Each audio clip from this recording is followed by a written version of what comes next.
नमस्कार, मेरा नाम ज्ञानेश्वर है और आपने देखना शुरू किया है लाइव सिटीज। मेरे साथ रोज की तरह दिल्ली से जुड़ रहे हैं देश के जाने माने सीनियर जर्नलिस्ट अजीत द्विवेदी जी।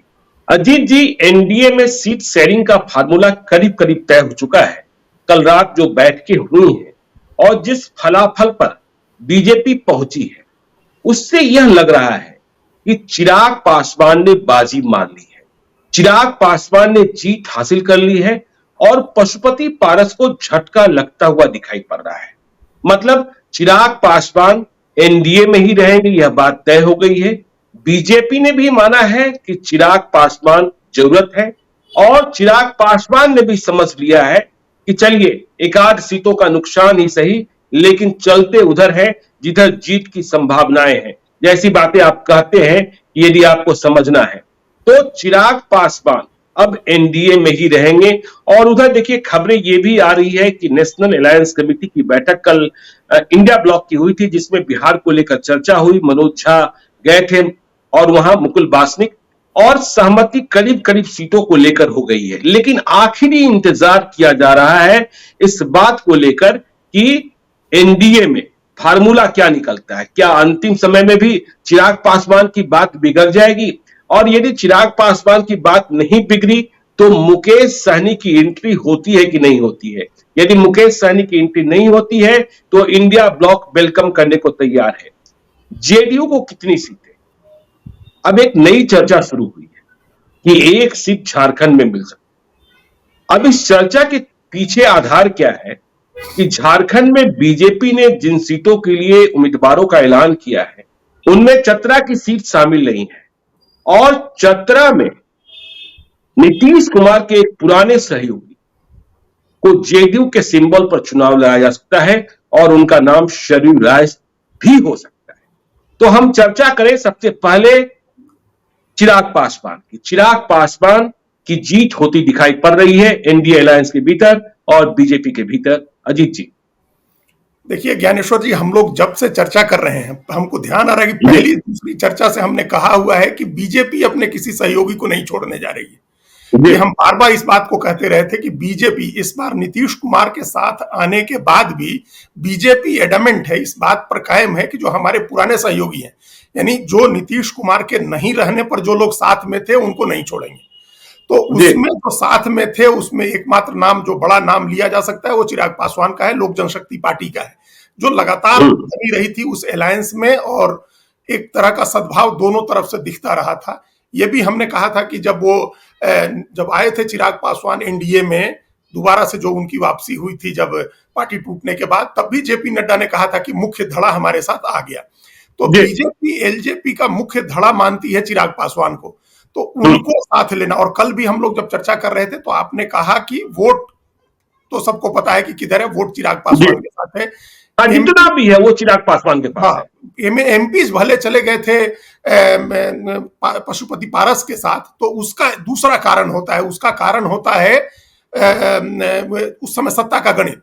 नीतीश कुमार उस समय बीजेपी के साथ थे, दोनों जगह सरकार थी एनडीए की, तो उन सांसदों को लगा कि इसके साथ जाना, जो सत्ता के साथ रह रहा है उसके साथ रहना ज्यादा ठीक है। जैसा घटनाक्रम महाराष्ट्र में हुआ है तो वैसा ही घटनाक्रम बिहार में हुआ था।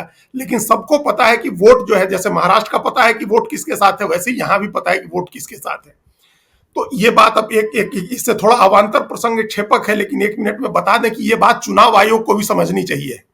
जब चुनाव आयोग किसी पार्टी को असली और नकली का फैसला करता है तो उसको सिर्फ ये नहीं देखना चाहिए कि एमपी एमएलए किसके साथ है, वोट किसके साथ है, संगठन किसके साथ है, ये भी देखना चाहिए।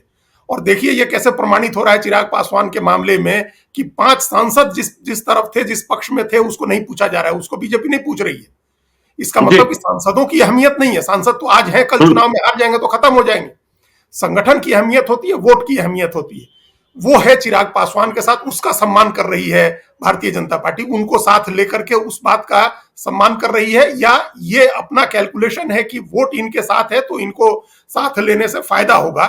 दूसरा आकलन बीजेपी का यह है कि अगर पशुपति पारस अलग रहते हैं और वो अलग होकर के लड़ते हैं तीसरा धड़ा बन करके, तब भी कोई ज्यादा नुकसान नहीं है। और अगर आरजेडी के तरफ, मतलब उस इंडिया ब्लॉक में जाते हैं, तब भी कोई ज्यादा नुकसान नहीं है। वो अपने साथ बहुत ज्यादा वोट नहीं ले जा सकते हैं। उनके साथ जो अगड़े फॉरवर्ड जाति के जो एमपी रहे उसमें से कोई उनके साथ नहीं रहेगा। बीजेपी को यह भरोसा है कि साथ में नहीं रहेगा, या रहेगा तब भी वो फॉरवर्ड वोट को डैमेज नहीं कर सकता है बीजेपी के। नहीं, बीना देवी तो अजीत जी, बीना देवी तो उधर चली ही गई चिराग के साथ। और देखिए अब चंदन सिंह का सवाल है, सूरजभान सिंह के भाई चंदन सिंह का सवाल है। देखिए चंदन सिंह और सूरजभान सिंह के प्रति बीजेपी की सहानुभूति है और बीजेपी एडजस्टमेंट चाहती भी है, लेकिन चिराग पासवान अड़े हुए हैं नहीं। तो देखिए चंदन सिंह का एडजस्टमेंट होता है कि नहीं होता है, यह बड़ा सवाल होगा। तो देखिए उनकी पार्टी से मतलब पशुपति पारस के साथ जितने सांसद अभी उसमें दो ही अगले, मतलब ये चंदन सिंह और बीना देवी। तो बीना देवी ने तो पाला बदल ही लिया है। और देखिए इस लड़ाई में जो बीजेपी और एनडीए के भीतर लड़ाई थी कि लोजपा, कौन सा लोजपा कितना ताकतवर। हम कल से सुन रहे हैं कि चिराग पासवान के समर्थक जश्न मना रहे हैं, खुशियां मना रहे हैं और कह रहे हैं कि 5 सीटें हो गई है। हमें तो 4 सीटों की जानकारी है, लेकिन वे 5 सीटों की बात कर रहे हैं। लेकिन बीजेपी के सोर्सेज कहते हैं कि यदि मुकेश सहनी की एंट्री हो जाती है तो 1 सीट कम हो सकता है, 5-4 हो सकता है, यह संभव है। हाँ, तो ये अब इसका मतलब जब एडजस्टमेंट की बात हो गई, जब बीजेपी के नेताओं ने ये कहा, बातचीत में कहा, कल से आज तक कई लोगों ने कहा कि कोई कंफ्यूजन कभी नहीं था चिराग पासवान को लेकर के, मतलब बीजेपी के मन में नहीं था कंफ्यूजन। चिराग पासवान के बारे में जो चर्चा होती रही हो, बीजेपी मान रही थी कि वो एनडीए नहीं छोड़ेंगे। बीजेपी को इस क्रूशियल जंक्चर पर, जब लोकसभा का चुनाव है और प्रधानमंत्री बनाने के लिए, नरेंद्र मोदी को तीसरी बार प्रधानमंत्री बनाने के लिए वोटिंग हो रही है, तो नहीं छोड़ेंगे चिराग पासवान। उनको भी पता है कि ये बहुत जोखिम का काम हो जाएगा। दूसरी तरफ उनको जीत की संभावना भी नहीं दिख रही थी, तो वो साथ रहेंगे। अब साथ रहने में सीटें 4 होती हैं या 5 होती हैं, कोई और एडजस्टमेंट होता है, कुछ और उनको वादा किया जाता है। चुनाव के बाद का क्या वादा करती है बीजेपी, वो सब बात है, वो लेन देन मोल भाव की बात है। सिद्धांत रूप में ये बात तय हो गई है कि वो साथ में रह रहे हैं और उनकी इस जिद को भी एक्सेप्ट किया जा रहा है कि पशुपति पारस नहीं रहेंगे। अब इस बात के 2 मकसद, दो पहलू हैं। पहला जो हमने कहा कि बीजेपी अपने जो सहयोगी हैं, जो कोर सहयोगी, जिनको हम बार बार ये कहते रहे कि बीजेपी की चिंता बिहार में 23 सीटों की है, 17 अपनी और 6 लोक जनशक्ति पार्टी की। बाकी चीजों की, बाकी सीटों की चिंता बीजेपी नहीं कर रही है। कोर एलआई अपना मानती है वो लोक जनशक्ति पार्टी को, तो उन सीटों की चिंता है। और इसलिए उसने पहले साफ कर दिया था कि वो किसी अपने अलायंस पार्टनर को, जो उसके साथ पहले से, उनको नहीं छोड़ेंगे। दूसरा पहलू इसका यह है कि नीतीश कुमार नहीं डिफेंड कर सके पशुपति पारस को। ये एक बड़ा मामला है और ये नीतीश कुमार की जो हैसियत, जिसके बारे में अब माना जा रहा है कि उसमें काफी क्षरण हो गया, काफी कमजोर हो गए हैं वो, ये उसका भी एक सबूत है, उसका भी एक संकेत है। अपने मामले में तो नीतीश कुमार, मान लीजिए कि जिन उन्होंने जो कहा वो बीजेपी ने मान लिया है। अभी तक हम लोग यही सुन रहे हैं कि उनकी बात मान ली गई है। और ये भी हम लोगों ने चर्चा किया हुआ है कि किस तरह से 2 मिनिस्ट्री जो पहले आरजेडी ने ले ली थी, वो मिनिस्ट्री भी बीजेपी ने लौटा दी है जेडीयू को। तो जेडीयू और नीतीश कुमार को लेकर के बीजेपी के साथ तो अलायंस हो गया है, लेकिन बाकी सहयोगियों के मामले में बीजेपी ने नीतीश कुमार की बात नहीं मानी है। और नीतीश कुमार अपनी अथॉरिटी नहीं असर्ट कर सके हैं बिहार में। अलायंस के सबसे बड़े नेता होने, मुख्यमंत्री होने के बावजूद वो अपनी अथॉरिटी नहीं असर्ट कर सके हैं। अब अगर वो उनकी उम्र होती तो हम लोग कहते कि लॉन्ग टर्म में ये चीज उनके लिए नुकसानदेह होगी, लेकिन अब नीतीश कुमार का लॉन्ग टर्म क्या है? नीतीश कुमार का तो कोई लॉन्ग टर्म नहीं है। हमको तो कोई लॉन्ग टर्म आउटलुक उनका नहीं दिख रहा है कि वो आगे 5 साल 10 साल की कोई पॉलिटिक्स करते दिख रहे हैं। अगर ऐसा होता तो जरूर हो सकता है वो अथॉरिटी असर्ट करते, लेकिन बाकी जो सहयोगी पार्टियां या छोटी पार्टियां हैं या नेता हैं, उनके बीच में ये मैसेज गया है कि नीतीश कुमार नहीं डिफेंड करते हैं, जरूरत पड़ने पर छोड़ देते हैं। जो पहले एक चीज हम लोग कह रहे थे बीजेपी के बारे में कि बीजेपी ने छोड़ दिया था चिराग पासवान को, बीच में 5 साल 4 साल लगभग छोड़े रहा और इस बीच उनको कई तरह की परेशानियां झेलनी पड़ी। लेकिन इन मौके पर जब समय आया, जब मौका आया, तो बीजेपी ने उनको बचा लिया, ये कह सकते हैं। क्योंकि बीजेपी उनकी बात मान करके अगर 4 सीट भी देती है तो मामूली चीज नहीं है। इस अलायंस में नीतीश कुमार के होने के बावजूद 5 मिल जाए तब तो बहुत ही बढ़िया है उनके लिए, वो बोनस है। लेकिन 4 सीट भी देती है तो उनके साथ तो ये गारंटी होती है कि 100% रिजल्ट देते हैं, तो उनके लिए कोई मामूली बात नहीं है। अगर एक एमपी है अभी उनके पास, वो स्वयं अकेले एमपी हैं, अगर उनको 4 सीटें मिल जाती हैं तो इसका मतलब है कि जब सही टाइम आया, राइट टाइम पर बीजेपी ने उनको बचा लिया, और जब सही मौका आया तब नीतीश कुमार पशुपति पारस को नहीं बचा सके। ये एक सबक होगा सभी। जबकि लोजपा को तोड़ने में, पशुपति पारस को तोड़ने में सबसे बड़ी भूमिका जेडीयू की थी और जेडीयू के नेताओं की थी, क्योंकि नीतीश कुमार अपनी खुंदस निकाल रहे थे 2020 के चुनाव की और अब बचा नहीं पाए। देखिए पशुपति कुमार पारस यदि पिछड़ रहे हैं सीट लेने में, तो इसका मतलब यह भी है कि हाजीपुर चिराग पासवान लड़ रहे हैं। इस बात का फैसला हो गया है कि हाजीपुर चिराग पासवान ही लड़ेंगे, और यदि हाजीपुर पशुपति पारस हार गए सीट लेने में, तो फिर उनके भविष्य पर प्रश्न चिन्ह तो लग ही गया ना। हाँ बिल्कुल। तो ये अभी उनको उनको जब नीतीश कुमार ने अपनी खुन्नस निकालने के लिए पार्टी तोड़वाई थी, लोक जनशक्ति पार्टी, अब ये भी एक सवाल है कि जैसे नीतीश कुमार नहीं डिफेंड कर पाए पशुपति पारस को, तो एक तरफ बीजेपी ने भी अगर उनको छोड़ देती है तो अबेंडन करना होगा, एकदम से उनको दूध की मक्खी की तरह निकाल फेंकना होगा उस व्यक्ति को जिसको पिछले लगभग 3 साल से 2 साल से या उससे थोड़ा ज्यादा समय से बीजेपी ने केंद्र में नरेंद्र मोदी की सरकार में मंत्री बनाकर रखा हुआ है। ये मामूली बात नहीं है कि केंद्र सरकार में इतने समय तक जिसको मंत्री बना करके रखा, और जब नीतीश कुमार छोड़ करके चले गए थे तब भी पशुपति पारस मंत्री थे। तब पशुपति पारस का जो समर्पण था, जो प्रतिबद्धता थी, वो भारतीय जनता पार्टी के प्रति थी, नरेंद्र मोदी के प्रति थी। वो जब नीतीश कुमार अलग हुए, आरजेडी के साथ गए, तो ऐसा नहीं हुआ कि पारस जी छोड़ करके चले गए नीतीश कुमार के साथ। पशुपति पारस तब भी बीजेपी के साथ रहे थे। तो ये भी एक बड़ा सवाल है कि जिस व्यक्ति को, जिस नेता को 3 साल तक केंद्र में मंत्री बना करके रखा गया, भाजपा का सहयोगी बना करके रखा गया, उसको चुनाव के समय अबेंडन कर दिया गया, उसको छोड़ दिया गया और उसकी पार्टी को बिखरने दिया गया। ये बीजेपी को लेकर के भी कोई अच्छा मैसेज नहीं बनेगा। अब तक क्या यही था ना कि बीजेपी सारे सहयोगियों को एकोमोडेट करना चाहती है, लेकिन जब आप नहीं एकोमोडेट कर पाए एक साथी को, तो पार्टीशन रवैया आपका हुआ, आपका पक्षपातपूर्ण रवैया हुआ एक पक्ष के प्रति। आपने एक पक्ष की तरफ ज्यादा इंक्लाइनेशन शो किया अपना और दूसरे को छोड़ दिया। तो ये बीजेपी की राजनीति पर भी है, लेकिन चुनाव के समय ऐसी राजनीति होती है। ये बहुत रूथलेस बिजनेस है राजनीति, हम लोग जानते हैं। जिधर फायदा है, जिससे वोट का फायदा हो सकता है, उसको रखेंगे। अब रही बात पशुपति पारस के राजनीति की, तो उनका पशुपति पारस के बारे में एक और जानकारी है जी, पशुपति पारस के बारे में एक और जानकारी है। जब मैं आज सुबह में बीजेपी के नेताओं से बात कर रहा था, तो कहा गया कि देखिए उनके पास लास्ट ऑप्शन है। देखिए, चिराग पासवान से तुलना न करें, और यदि वे अपना चाहते हैं तो वे समस्तीपुर चुनाव लड़ें। भतीजे को घर बैठने के लिए कहें।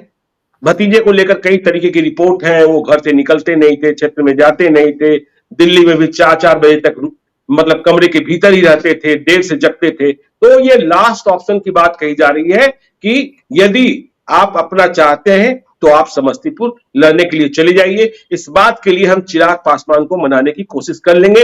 अब सिंबल क्या होगा, पार्टी क्या होगी, यह अलग बात है। हाँ देखिए, इस ऑप्शन पर हम लोगों ने भी चर्चा की थी कि एक ऑप्शन ये बचेगा अंत में कि उनके जो लोग हैं वो या तो चिराग पासवान वाली लोजपा में एडजस्ट हो जाए या बीजेपी के साथ जाकर के एडजस्ट हो जाए। ये तो नहीं हो सकता, ये नहीं हो सकता, ये तो बिल्कुल असंभव है कि चिराग पासवान वाली लोजपा में एडजस्ट हो जाए। बीजेपी के साथ एडजस्टमेंट भले हो जाए, चिराग पासवान वाली लोजपा में तो एडजस्टमेंट का सवाल पैदा नहीं होता है। पशुपति पारस के लिए नहीं कह रहे हैं, उनके साथ के जो लोग हैं, उनके साथ के जो लोग हैं, उनके लिए हम लोगों ने ये तो चर्चा की ही थी ना कि पशुपति पारस अपना अकेले एक सीट ले ले और उनके साथ के जो दूसरे लोग हैं वो या तो चिराग पासवान के साथ एडजस्ट हो जाए या बीजेपी के साथ एडजस्ट हो जाए। ये बात हम लोगों ने की थी और ये संभावना दिख भी रही थी कि जब वीणा देवी उधर थी तो वो चिराग पासवान के साथ एडजस्ट हो, और अगर सहानुभूति है चंदन सिंह के प्रति, सूरजभान सिंह के प्रति, तो बीजेपी अपना एडजस्ट करे कहीं लेकर के अपने सिंबल को लड़ाए। पशुपति पारस के लिए ये भी हम लोगों ने चर्चा की थी कि वो चले जाए समस्तीपुर और प्रिंस के लिए विधानसभा चुनाव की तैयारी हो, चूंकि विधान परिषद का तो समय बीत गया, विधान परिषद में तो हुआ नहीं उनका, तो ये संभावना अभी भी है। अब ये फैसला पशुपति पारस को करना है कि वो कन्फ्रंटेशन करते हैं, टकराव की राजनीति करते हैं, डिसरप्शन की पॉलिटिक्स करना चाहते हैं कि जो यथास्थिति बनी हुई है परिवार की, जो अब तक की परंपरा रही है कि परिवार के लोग आपस में नहीं लड़ेंगे, उस परंपरा को तोड़ करके और चिराग पासवान के खिलाफ वो हाजीपुर में उतरते हैं, या अपने राजनीतिक भविष्य की चिंता करते हुए समस्तीपुर में चले जाते हैं, बीजेपी के साथ मिलकर के लड़के एमपी होते हैं और उसके बाद अपने आगे राजनीतिक ताकत बढ़ाते हैं। ये उनके ऊपर, ये फैसला उनको करना है। अगर उनको लगता है कि उनको कुछ फायदा हो सकता है दूसरे गठबंधन में जाके लड़ने से, या जिस तरह से चिराग पासवान ने पिछला लोकसभा चुनाव अकेले, माफ करिएगा विधानसभा चुनाव अकेले लड़के अपनी ताकत दिखाई थी, चाहे जितनी भी ताकत उन्होंने दिखाई, उस तरह का कोई प्रयास करें, उस तरह का जोखिम ले, तो ये बहुत जोखिम का स्टेप हो जाएगा। वो अपनी राजनीति समाप्त करने वाली बात हो जाएगी, क्योंकि अभी तो आपको पक्ष चुनना है, जीतता हुआ पक्ष एक है और दूसरा पक्ष है जो मजबूती से लड़ने की तैयारी कर रहा है। तो आमने सामने गठबंधन की लड़ाई है, इसमें किसी तीसरे पक्ष के लिए कोई जगह नहीं है, संभावना नहीं है। इसीलिए पशुपति पारस को यह तय करना है कि वो इस अलायंस में बीजेपी के साथ रहते हैं, बीजेपी से अपनी बार्गेनिंग करते हैं। जिस हाई ग्राउंड पर वो चले गए थे, जिस तरह की बातें वो करते थे, नेवर नेवर नेवर, जैसे आप कल बता रहे थे कि हाजीपुर नहीं छोड़ेंगे, इतनी सीटें चाहिए है, चिराग पासवान के साथ नहीं रहेंगे, अगर इन बातों पर अड़े रहते हैं तो फिर एनडीए में कोई भविष्य उनका नहीं होगा, इस गठबंधन में कोई भविष्य नहीं होगा। फिर अलग से फिर उनके बारे में चर्चा करनी होगी कि वो क्या कर सकते हैं और उनका भविष्य कैसा हो सकता है। नहीं, ठीक है अजीत जी, ठीक है, अलग से चर्चा करनी होगी, लेकिन एक शर्त अभी भी है सीटों को लेकर। मुकेश सहनी की बातचीत जारी है, लेकिन निष्कर्ष पर नहीं पहुंचे, और मुकेश सहनी उपचुनाव के नतीजे दिखा रहे हैं। कल हमने भी बात की थी, और कहते हैं कि असली ताकत का पता तब चलता है जब उपचुनाव होता है। तो हमारी ताकत कितनी है, वो अपनी ताकत चिराग पासवान से अधिक बता रहे हैं। एक सीट पर मानने को राजी नहीं है। नीतीश कुमार की सहानुभूति है अति पिछड़ी राजनीति के कारण। तो मुकेश सहनी की एंट्री यदि हुई तो चिराग पासवान की सीट 5 से 4 या फिर कुछ और भी बातें हो सकती है। यह भी कहा जा रहा है कि चिराग पासवान और मुकेश सहनी भी एक दूसरे के संपर्क में है, तो मुकेश सहनी भी प्रभावित करने वाले एक नेता है। तो मुकेश सहनी को लेकर इंतजार किया जा रहा है, और इसी कारण प्रेस कॉन्फ्रेंस नहीं हो रही है या मीडिया को जानकारी नहीं दी जा रही है कि सीट शेयरिंग का फार्मूला कैसे निकला। आज हमने जेडीयू के भी एक बड़े नेता से बातचीत की थी। हमने पूछा मुकेश सहनी, उन्होंने कहा बीजेपी को फैसला करना है। हमने कहा पशुपति पारस, उन्होंने कहा बीजेपी ने फैसला कर लिया है। तो मुकेश सहनी, देखिए, मुकेश सहनी को लेकर के हम लोग ये बात करते रहे कि उनके प्रति नीतीश कुमार का भी सद्भाव है और बीजेपी भी चाहती है कि वो अलायंस में आ जाए। देखिए, बीजेपी जब वोट का फैसला कर रही है, वोट के आधार पर फैसला कर रही है कि किसके पास वोट है जो प्लस करके बीजेपी के लिए ज्यादा फायदेमंद हो सकता है, तो उसमें उसने एक पक्ष चुनना था तो चुन लिया चिराग पासवान को। उसी तरह से एक डिफरेंट वोट बैंक को रिप्रेजेंट करते हैं मुकेश सहनी, एक बिल्कुल डिफरेंट वोट बैंक को, जो जिसकी राजनीतिक पहचान उनके आने के पहले तक बहुत सीमित थी। देखिए, वो एक पहचान बनाई थी, हमको खूब ध्यान है जब हम लोग उस समय राजनीति में सक्रिय थे काफी, जब जयनारायण निषाद ने मोतिहारी में आकर के अपना कैंपेन शुरू किया था, मोतिहारी के लोकसभा में 1991 के लोकसभा के चुनाव में। तो उस समय तक एक समझना मुश्किल था कि जो लालू यादव की पॉलिटिक्स है, यादव पॉलिटिक्स है, जो पिछड़ों की पॉलिटिक्स है, उसमें कोई ऐसा भी नेता आ सकता है जो पिछड़ों के भीतर भी एक कास्ट की राजनीति कर सकता है। अब उसको स्टैब्लिश कर दिया है मुकेश सहनी ने, सन ऑफ मल्लाह के तौर पर निषाद की राजनीति उन्होंने स्टैब्लिश की है। तो बीजेपी को इसका अंदाजा है कि वो एक वोट ऐड कर सकते हैं उसकी किटी में, उसके वोट बैंक में, जिस पर बीजेपी पहले से काम कर रही है, अत्यंत पिछड़ा के वोट पर वो काम कर रही है। इसीलिए उनको लेने के लिए सद्भावना है, उनको लेने की बातचीत हो रही है। अब हम लोग पहले चर्चा कर चुके हैं कि नीतीश कुमार 15 सीट पर उनकी पहले बात हुई थी, बाद में उन लोगों ने कहा कि नहीं, 16 सीट से कम एक सीट नहीं लेंगे। अगर नीतीश कुमार 15 सीट पर आते हैं, जो पुराना फॉर्मूला आपको पिछली बार भी बताया था उन लोगों ने, मेरी भी बात हुई तो इस बात की पुष्टि की थी कि जब पहली बार नीतीश कुमार बीजेपी के साथ मुख्यमंत्री बन के और दिल्ली आए थे, तब उन्होंने प्रधानमंत्री से मुलाकात की थी और केंद्रीय गृह मंत्री से मुलाकात की थी। उसके बाद ये फॉर्मूला आया था कि 14 जीती हुई और 1 हारी हुई किशनगंज की सीट उनको दी जाएगी। तो ये 15 सीट का फॉर्मूला अगर नीतीश कुमार का रहता है, तब तो बहुत संभावना है, तब हम मान सकते हैं कि मुकेश सहनी की एंट्री हो रही है एनडीए गठबंधन में, क्योंकि उनके 15 रहने पर फिर मुकेश सहनी को 2 सीट देने में कोई दिक्कत नहीं है अलायंस को। फिर वो सिंपल गणित हम लोगों का है कि 15 सीट जेडीयू, 17 सीट बीजेपी, अपनी कोई सीट छोड़ने की जरूरत नहीं है। इन दोनों की मिलाकर के 32 सीटें हो गई। उसके बाद बाकी सीटें, तो 8 सीट है, वो चिराग पासवान, मुकेश सहनी, उपेंद्र कुशवाहा और जीतन राम मांझी, 8 सीटों का बंटवारा हो जाए। तो वो बंटवारा ऐसे हो सकता है कि 4 सीट चिराग पासवान, 2 सीट मुकेश सहनी और 1-1 सीट उपेंद्र कुशवाहा और जीतन राम मांझी।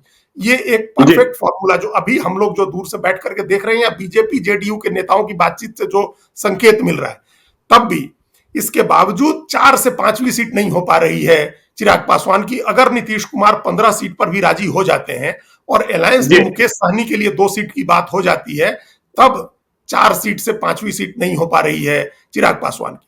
इसके लिए मुकेश सहनी भी, जो पहले एक टेक उन्होंने पकड़ी हुई थी, एक लाइन पकड़ी हुई थी कि जितना चिराग पासवान को मिलेगा उससे कम नहीं लेंगे, तो ये टेक उनको भी छोड़नी होगी, ये स्टैंड उनको भी छोड़ना होगा। क्योंकि चिराग पासवान ने जिस पिछले 2 चुनाव में, लोकसभा चुनाव में, जो एक स्टैंडर्ड उनका स्टैब्लिश हुआ है, 7 सीट और 6 सीट का तो उनका एक पुराना ट्रैक रिकॉर्ड चला आ रहा है, और 6 सीट लोकसभा की जीतने का जो उनका ट्रैक रिकॉर्ड है, वैसा कुछ रिकॉर्ड अभी मुकेश सहनी नहीं दिखा पाए हैं। पिछली बार भी जी वो लोकसभा का चुनाव लड़े थे, लेकिन एक उनकी सीट को छोड़ दे तो कहीं बहुत मजबूती से उनकी पार्टी नहीं लड़ पाई थी। तो खैर वो शुरुआती उनका पहला चुनाव था, इसलिए उसको आधार तो नहीं बनाया जा सकता है, लेकिन उनकी जिद जो चिराग पासवान की बराबरी वाला था, उनको मैच करने का था, वो अगर उन्होंने वो छोड़ देते हैं तो उनके साथ यहां समझौता हो सकता है। देखिए उनके लिए बड़ी मुश्किल चीज होगी। उनकी पार्टी तोड़ी थी बीजेपी ने बिल्कुल। उनकी पार्टी के 3 विधायकों को अपने में मिला लिया था और उनको जीरो कर दिया था, पैदल कर दिया था। जब जी। बोचहा की सीट खाली हुई थी उनकी, और उनके मुसाफिर पासवान उनके एमएलए थे, उनके निधन से उस सीट पर भी बीजेपी लड़ी थी, जिसकी वजह से इनको उस सीट का भी नुकसान हुआ और बाद में जो 3 बचे हुए थे उनको भी बीजेपी ने ले लिया। तो एक खून का घूंट पी करके जो अलायंस करना होता है वो करना होगा, लेकिन ये एक स्ट्रेटजी होती है, एक कदम आगे 2 कदम आगे बढ़ने के लिए 2 कदम पीछे हटना पड़ता है। कई बार ऐसा भी होता है कि आप 1 कदम आगे बढ़ने के लिए 2 कदम पीछे हटे, और इसमें बहुजन समाज पार्टी की मिसाल हम कई बार देते हैं कि वो हर बार चुनाव होता था और उनके विधायक जीतते थे, और कभी बीजेपी तोड़ लेती थी, कभी समाजवादी पार्टी तोड़ लेती थी। बिल्कुल जी। लेकिन कांसीराम ने दोनों पार्टियों से अलग अलग समय पर अलायंस किया। मुलायम सिंह के साथ भी अलायंस करके चुनाव लड़े और बीजेपी के साथ भी अलायंस किया उन्होंने। तो ये चीजें भूलनी होती हैं कई बार कि आपकी पार्टी जिसने तोड़ दी, आप मजबूरी में है, लेकिन आपकी स्ट्रेटजी होता है, आपने फ्लेक्सिबिलिटी दिखाई, उसके साथ आपने अलायंस किया। तो ये 2 चीजें जो हमको लग रहा था, जो एक स्टैंड, इसलिए हम बार बार कहते हैं कि पॉलिटिक्स में किसी भी नेता को कोई बहुत हार्ड स्टैंड नहीं लेना चाहिए, हमेशा लचीलापन रखना चाहिए। अब देखिए, जैसे चिराग के बराबर सीट चाहिए, तो उसमें वास्तविक स्थिति का आकलन किए बगैर एक शर्त रखने की बात थी। जिस तरह से उन्होंने आरजेडी के तरफ अलायंस एक शर्त रखी थी, जो हम लोगों ने सुना कि जितनी सीट कांग्रेस को मिलेगी उतनी चाहिए, तो वो भी एक शर्त नहीं, ऐसी शर्त नहीं थी जिसका कोई ठोस व्यवहारिक आधार हो। और दूसरा ये कि बीजेपी ने उनकी पार्टी तोड़ी थी, तो अब हम उनके साथ नहीं जाएंगे। ये अच्छी बात है कि इसमें मुकेश सहनी ने लचीलापन दिखाया है, क्योंकि उनको समझ में आ रहा है कि जीतना पहली जरूरत है। जो बार बार हम कहते रहते हैं आपके साथ चर्चा में कि जीतना, आज की तारीख में, आज की जो पॉलिटिक्स है, इसमें सत्ता सबसे महत्वपूर्ण चीज है। जीत दिखाना, अपनी ताकत दिखाना, तभी लोग जुड़ते हैं आपके साथ। नहीं तो आप जो लोग आपके साथ जुड़े हुए हैं, वो जाति की जो पहचान है, आइडेंटिटी है, वो एक चीज है, लेकिन वो सामाजिक पहचान ज्यादा महत्वपूर्ण होती है।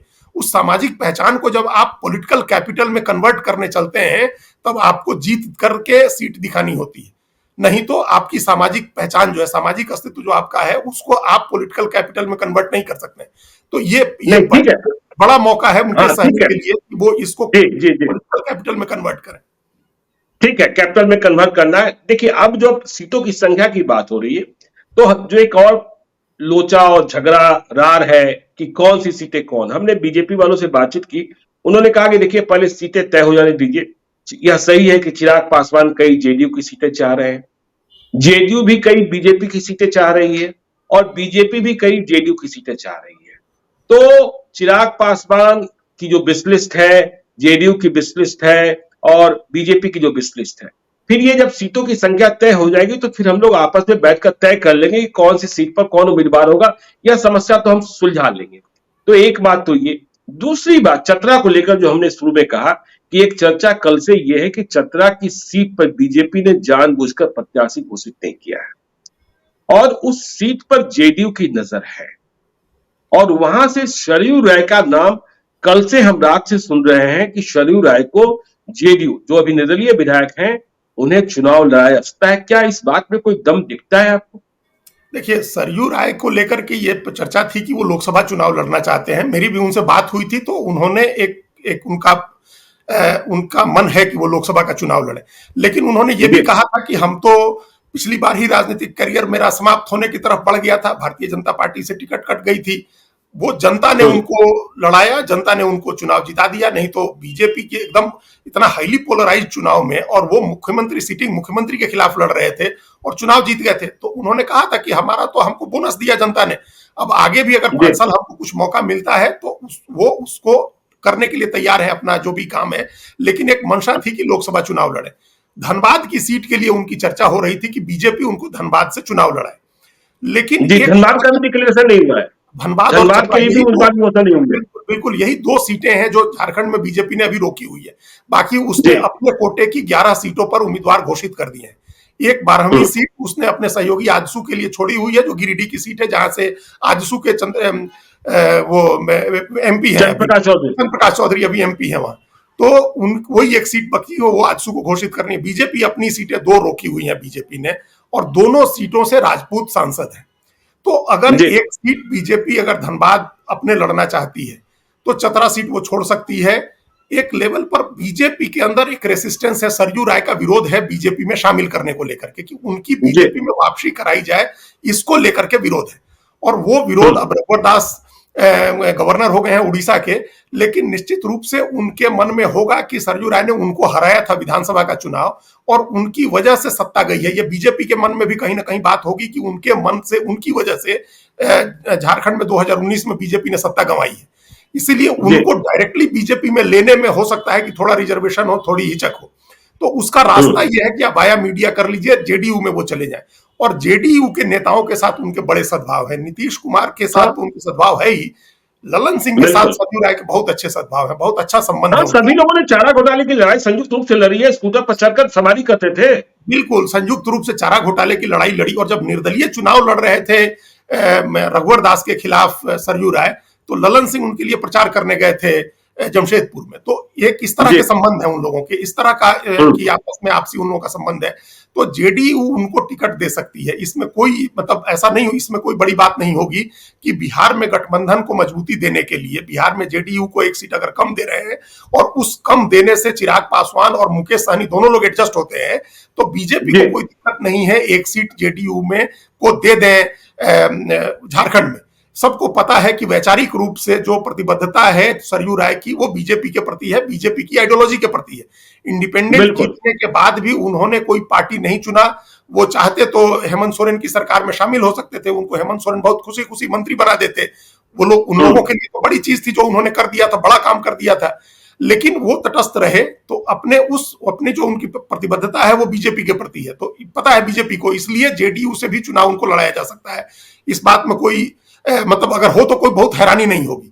फिर अपना धनबाद सीट पर जो कोई नया राजपूत उम्मीदवार या पीएन सिंह को ही बीजेपी अपना उम्मीदवार दे सकती है। और चतरा सीट, चूंकि चतरा पुराने समय से जेडीयू के नागमणि भी चुनाव लड़ते रहे हैं वहां, और बिहार के लोग ही चुनाव जीतते हैं, बिहार के लोग ही जीतते हैं। सरयू राय भी मूल रूप से बिहारी ही है, बिहार के ही हैं। और ये नागमणि की सीट, नागमणि वहां से लड़े हैं, और वो उस वोट को रिप्रेजेंट करते हैं जो नीतीश कुमार का कोर वोट है, जो कोयरी कुर्मी लॉकुश का समीकरण है, उस समीकरण की भी वो सीट आती है। तो उस और वहां से सुनील सिंह 2 बार से बीजेपी के एमपी हैं, अगर उनकी टिकट कटती है, सरयू राय को जाती है, तो ये संभव है। इसका फायदा ये होगा कि बिहार में अलायंस को सीमेंटेड करना बहुत आसान हो जाएगा। जो थोड़े बहुत ग्लिचेज अभी दिख रहे हैं उनको भी दूर कर लिया जाएगा बड़ी आसानी से, क्योंकि जेडीयू, फिर ये मान लेगी जेडीयू की तो एक सेफ सीट हो जाएगी, सुरक्षित सीट हो जाएगी चतरा में, कि अगर चले जेडीयू का अपना वोट आधार भी है, लोक उसका, वहां सरयू राय की अपनी एक पहचान है, अपना वोट है, फिर बीजेपी का वोट उससे जुड़ गया तो वो चुनाव जीत जाएंगे। तो एक सेफ सीट मिल रही है वहां। ऐसा नहीं है कि कोई ऐसी सीट दे रहे हैं जहां आपको मुश्किल में पड़ जाएंगे, नहीं जीत सकते हैं। तो यहां एक सीट और छोड़ सकती है जेडीयू, फिर जेडीयू 14 सीट पर राजी हो सकती है अगर ऐसा होता है तो, या 15 सीट जो हम लोग जोड़े वो भी हो सकता है। लेकिन अगर 14 सीट पर जेडीयू राजी हो जाए, एक सीट झारखंड में लेकर के, तो फिर चिराग पासवान को 5वीं सीट देने में भी कोई दिक्कत नहीं है। तब फिर फ्री हो जाएगी, फिर बीजेपी के लिए चीजें आसान हो जाएंगी, सबको संतुष्ट करके और अलायंस को मजबूत करना।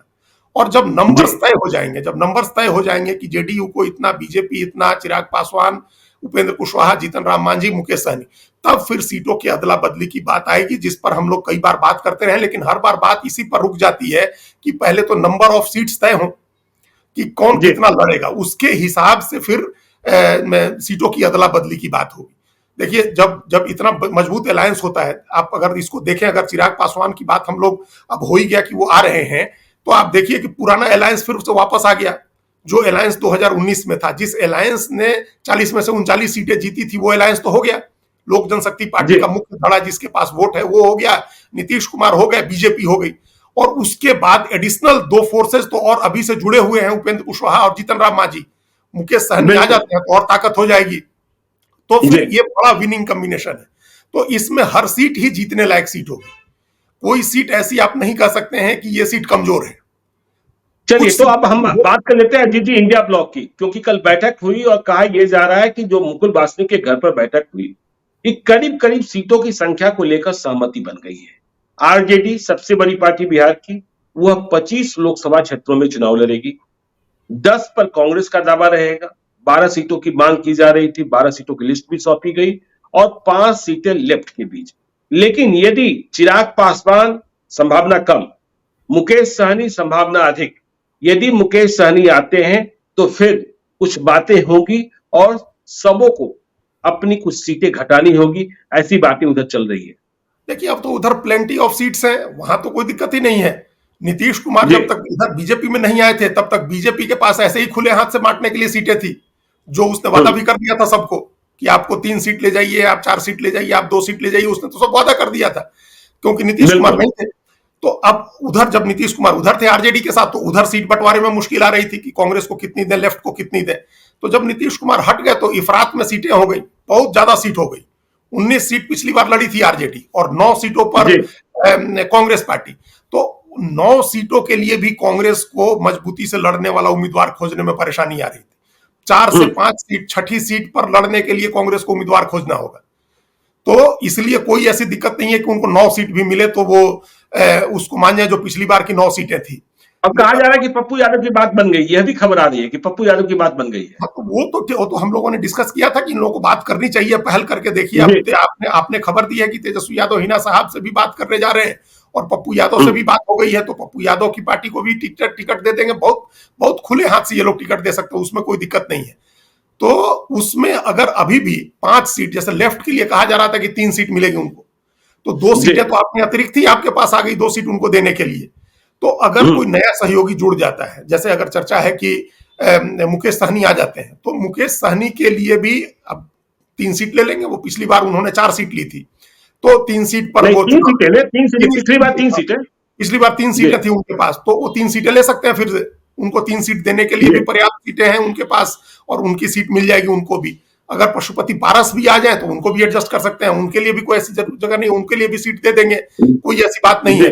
तो इंडिया ब्लॉक में बिहार में सीट बंटवारा कोई मुश्किल काम नहीं होने जा रहा है, अगर 1-2 अलायंस पार्टनर भी बढ़ जाते हैं तब भी, क्योंकि एक बड़ा अलायंस पार्टनर जो नीतीश कुमार अब निकल गए हैं, तो उनके नहीं रहने पर कोई दिक्कत नहीं है सीट बंटवारा। अगर वो रहते तो 16-17 सीटें उनको देनी होती, तो उतनी सीटें तो एडजस्ट करने की स्थिति में है ही भारतीय अपना राष्ट्रीय जनता दल। बिल्कुल, राष्ट्रीय जनता दल 19-20 सीटों पर मजबूती से लड़ सकती है, तो वो अपनी उतनी सीटें रख के वहां दिक्कत नहीं होगी। वहां सीटों की कौन सी सीट कौन लड़ेगा इसको लेकर के कुछ बात हो सकती है, क्योंकि सीमांचल में पप्पू यादव और कांग्रेस ये दोनों भी ज्यादा सीटें लेना चाहेंगे, आरजेडी को भी सीटें उधर चाहिए होंगी मिथिलांचल में, सीमांचल में, तो वहां भी सीटों की कुछ अदला बदली की बात जरूर हो सकती है। लेकिन वहां नंबर ऑफ सीट्स को लेकर के इंडिया ब्लॉक में कोई दिक्कत नहीं होगी।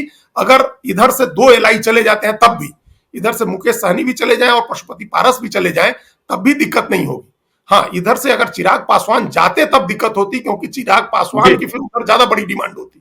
इन दोनों की डिमांड कम होगी। अपना जितना चुनाव जितनी सीटों पर लड़ चुके हैं मुकेश सहनी, उससे ज्यादा सीट तो वो मांगेंगे भी नहीं और ना उनको मिलेगी उधर से। तो उनके जाने से या पशुपति पारस के जाने से टिकट बंटवारे में दिक्कत नहीं आएगी, तो वहां बहुत आसानी से चीजें सुलझ जाएंगी। चलिए, तो आसानी से सुलझ जाएगी चीजें जो है इंडिया ब्लॉक में, और एनडीए में भी बात करीब करीब बन गई दिखाई पड़ती है। आगे भी हम चर्चा करते रहेंगे बिहार को लेकर। आप देखते रहिए लाइव सिटीज को। यदि अब तक आपने हमारे यूट्यूब चैनल लाइव सिटी को सब्सक्राइब नहीं किया है तो जरूर कर लीजिएगा, और यदि इस वीडियो को फेसबुक पेज के माध्यम से देखें तो पेज को लाइक कीजिएगा, ट्विटर पर भी हमें फॉलो कीजिए। धन्यवाद।